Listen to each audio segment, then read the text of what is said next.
but man, he could definitely shift a lot of things for the Philadelphia Eagles. What's up? It's your boy Cintron. I'm coming back to another analysis video, and I kid you not, that's my real name. And the case for one, Bijan Robinson will be made in this video. And just listen to the facts. Try to do it objectively. Try not to put on your bias filters, and just let the information bleed into your pores. But yeah, I hope by the end of this video, which you won't stay around for, let's be real, let's be real. You will have some information that wasn't at your disposal before, or things that you just didn't think too deeply about. But we'll see. Anyways, man, the junior out of Texas is leaving UT. Has put in his number to be called in the draft coming up next week, less than a week away now. And man, he has become a subject of controversy among the Eagles faithful, Midnight Green, some people that want to see him on their team, and others that don't, say it's a waste of resources. Looking at you, Philly voice, Jeff, whatever your name is. And others that see the potential, and others that might be somewhere in the middle, just, like go with whatever they're being, fed. But man, I went back and looked at his tape, and I mean, of course, the things that are easy to see, that he just glides, and the great contact balance, the way he's able to fall forward and knife through defenses, and can create and works his magic on the jump cuts. His jump cuts are just a thing of beauty to watch. Just to remind you of LaDainian Tomlinson. He's one of the ones that just massively use that. He has a nice stiff arm. I mean, just not no pun intended, but it's really stiff. I mean, he just stays out there and just knocks guys right off of him, like a Derrick Henry light. But and yeah, his receiving chops. But let's go through it inch by inch. Start with, obviously, the rushing production. Man, the guy just, it's a thing of beauty to see. He gets through, very quickly. He's very decisive. And the way he's able to not just do jump cuts, but with a slight twitch, change direction. Like, there's no pre-warning, where he's going. There's not a lot of tells to it. It's very sudden, and it has really great effect, because guys most likely they're not reading where he's going.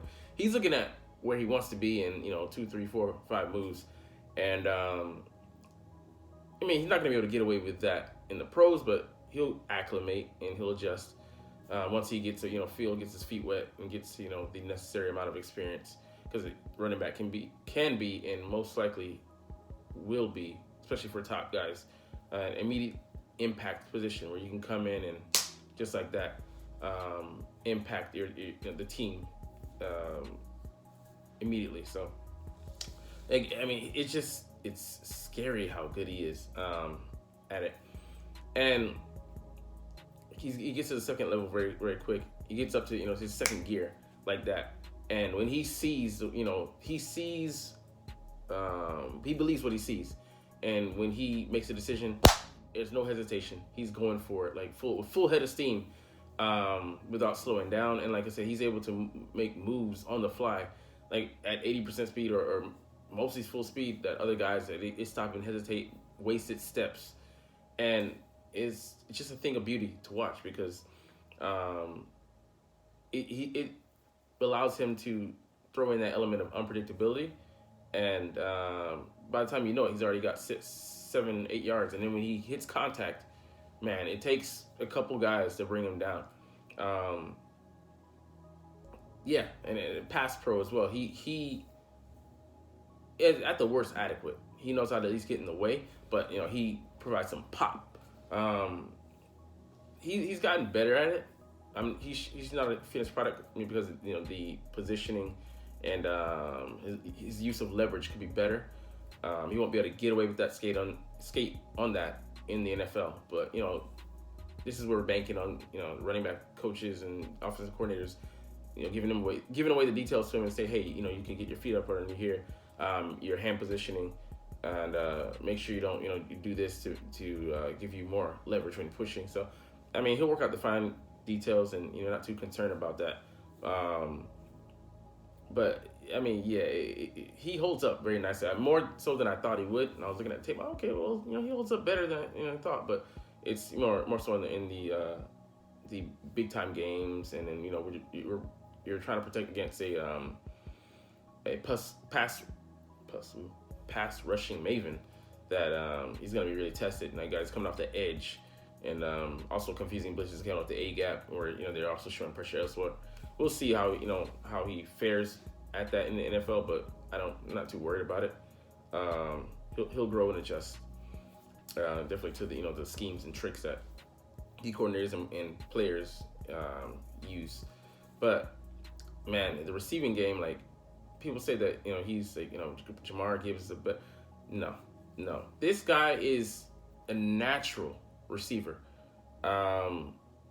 He can line up, out of the backfield, motion out to to the boundary, motion into the slot, and he runs routes just like a receiver.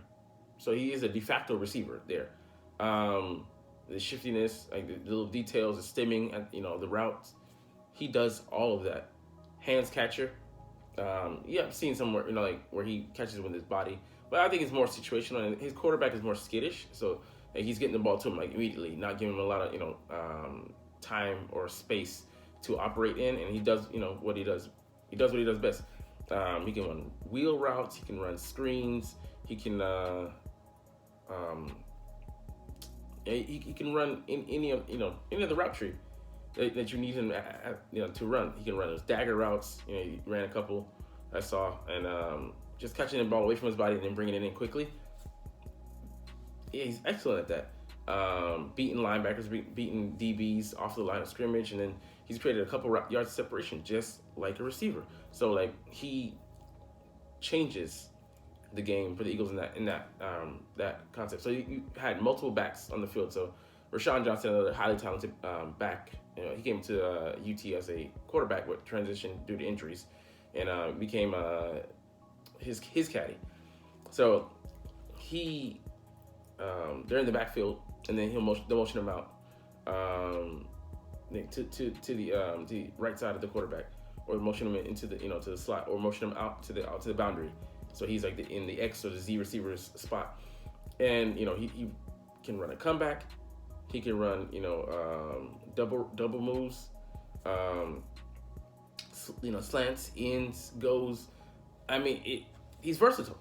So you add you multiple that offense becomes multiple, and he can replace some of that production by a slot receiver, and negate the need for them to be essential to the offense, and allow Penny or Gainwell. Can you imagine that? They can be interchangeable to still be running back there, but he's more than a credible threat at receiver.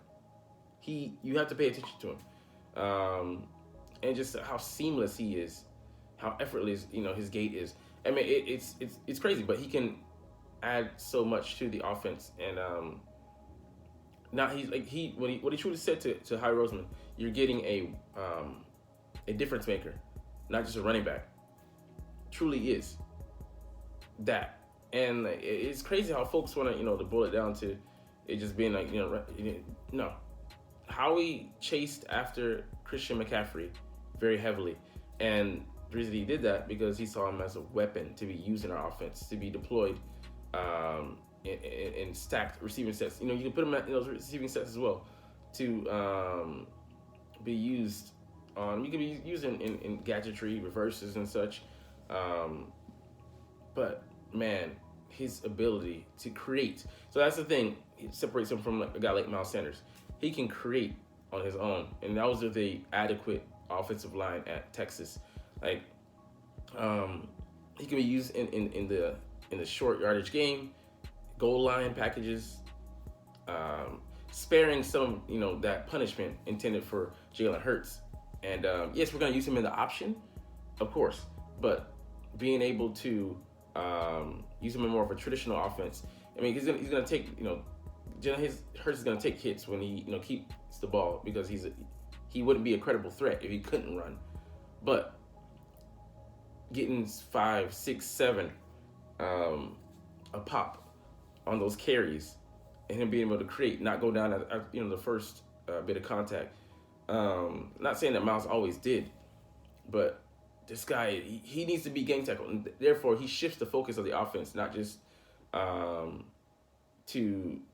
honor the run, but no, man. Anytime this guy's on the field, we need to pay attention to him, devote extra resources, and that's taken away from the pass defense. We're gonna get to that in a second, but what he did in his toughest game last year, where he had, I think, 2.4 yards a carry against Alabama, but he does so much, opens up that offense. So he makes, let's just say you put him in the slot, and then you put Quez on the other side of the slot. You have to honor him, but also Quez's guy has 4.35 speed. You're gonna want to put someone on him, so you're gonna put the third or fourth best pass defender on Bijan, and there's a good chance he could beat that guy. And he's not just going to be a last-ditch option like they did with Miles. I mean, I believe Miles is better than that, but really they would really delve into his toolbox and really use him to full capacity. And man, scary. And it can't be ignored, the damage that you take away from Jalen Hurts. It's a different run game. It's a completely different run game. In the traditional look, he provides so much.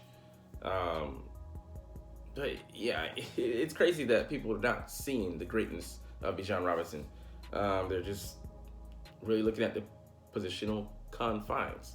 But really, I really looked at that Alabama game, and the way, like, he didn't have a credible set of receivers like he would have here in Philly. Like, man, just be night and day. He was the reason they were in that game, keeping them in there. He stayed in for a lot of times to pass block, and I didn't see a sack accredited to him. He stonewalled number 31, who's going to be the best edge rusher coming out in this draft, Will Anderson. And yeah, he every time they went to him, they had to gang tackle, and he could have gotten a couple more yards and been playing against the other, defense, but this is an NFL caliber defense. And even they were having to game tackle. Will Anderson said himself that, man, we were really focused on Bijan, like more so than you would think. We knew that we had to, get 2, 3, 4 guys, hustle to the ball wherever, he was, because the guy could break loose. And he saw that when he was just facing a single tackler, he just shrugged him off in that game against future NFL talent. That's what he was doing. So just wild, and people just saying that it's gonna only be for a round. The other negation, you're only gonna keep him around for a first contract. Primarily, we just signed Jalen Hurts a 5-year extension. You should only be focused on that for the meantime. And the running back position has a different shelf life. You're not looking gone are the days of even other guys. They're not career whatever insert team. It's based on a contract. And like 4 to 5 years, you're getting the best of his career. That would give us so much. Like a guy who could be in the top 5 after 2 years, maybe the best back 3 or 4 years. So I mean, and you're getting the best of his career. You just take this offense to the unstoppable level. Like I said, he multiplies the offense, and not just in the running game, in the passing game, allowing us to use multiple running backs on the field at the same time, shifting formations, and then different formations in the receiving game. I mean, the little wrinkles off of the screens and the running back option. I mean the option game, basically essentially the option we run. It's completely night and day. I mean, it's would be that's much more difficult, and it's cost control player, 4 to 5 million per year, and that's what they're worried about.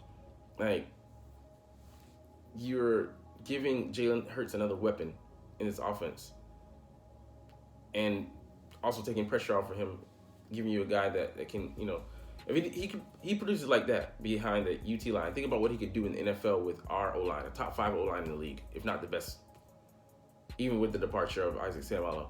Like, it's frustrating. To see people not get the argument and to focus on like felonious things. So I mean, like I'm full steam ahead with the Bijan train. I really hope that we're smart and able to draft him and I mean, even then, like I don't want to see us trade down. I don't think he'll be available, but if we small trade down, like maybe 2 or 3 picks, could possibly. But even then, Falcons could get him at 8. Who knows? The Raiders could surprise. Chicago Bears could. I mean, like, so he could go within the top 10, top 15, but top 20. Most like, I mean, not most likely, but no later than like 25 or so.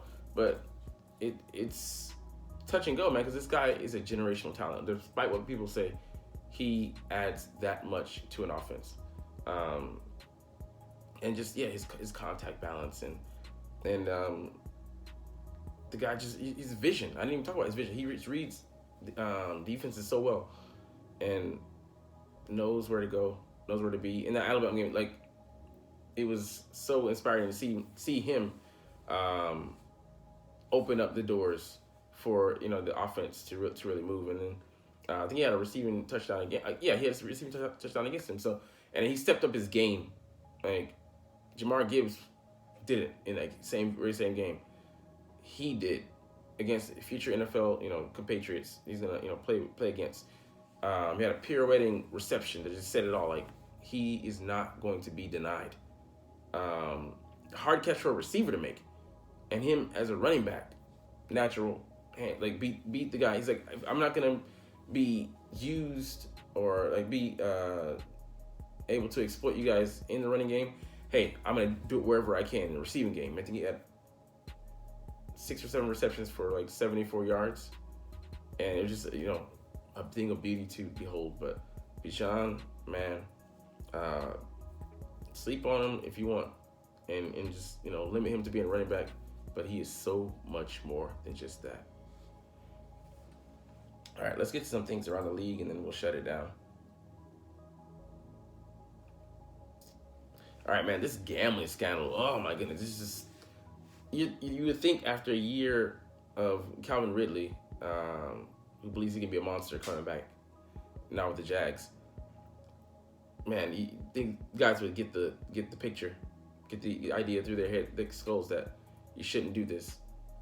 4 Lions players got caught up. Quentin Cephas, C.J. Moore, James Williams, and Stanley Burhill. C.J. Moore and Quentin Cephas were cut because they're on the low end of the totem pole. Jameson Williams, the former first-round pick, rookie last year, was scapegoated. I mean, was saved. I wonder why.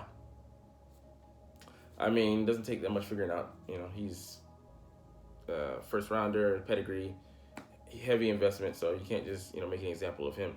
But, like, the fact that these guys were that dumb to even be involved in something like that just tells you, man, that's privilege, bro. Because I wouldn't be caught within 10 yards of anything that could be seen as controversy to that effect. But hey, it is what it is. But let's look at some more things in the NFL. All right, there's one outside player. I forget. Yeah, there's 4 Lions total. Those 2 Lions. Two of them were cut. Casey Hayward of the Falcons was released as well, so he's gonna have to find a new home, and just really shows you that they're dedicated to making changes. Saves them about $5 million, which wasn't guaranteed. On the Falcons, they're probably gonna draft a corner or two. You can see Lamar Jackson's backup. Huntley he signed his tender, so he's going to be officially there. So a backup plan kind of in place, but we'll see if they get it right with him. But I mean, most likely they will. Kareem Hunt, GM says he's gonna shut the door on him coming back. Could be back, and we'll see. And Jonathan Gannon closing out the day on this. This guy just quoted so many things, misquoted so many things in his press conference, because he's now the head coach of the Arizona Cardinals, and he said that he hasn't.